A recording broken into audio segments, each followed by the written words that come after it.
How to delete apps on your iPhone. The easiest way to delete an app is by pressing and holding on the app icon. Let's say you tap and hold on Spotify, then choose Remove App from the menu that appears. Now you'll see two options: Remove from home screen or Delete App. If you tap Delete App, it will permanently remove the app from your device.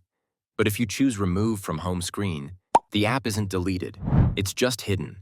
To find it, swipe all the way to the left to open the app library, then search for the app there. If it shows up, it means the app is still on your iPhone.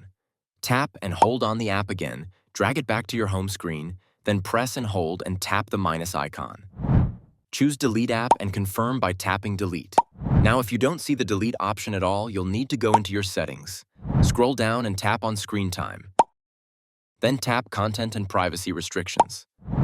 If that's turned on, go to iTunes and App Store Purchases and look for deleting apps. If it says Don't Allow, change it to Allow, and now you'll be able to delete apps normally. Another way to manage all your apps is by going back into Settings, tapping General, and then selecting iPhone Storage.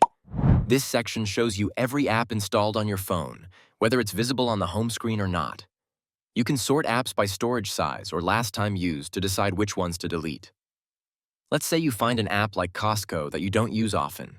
Tap on it, then tap Delete App and confirm it. This will remove the app from your iPhone completely.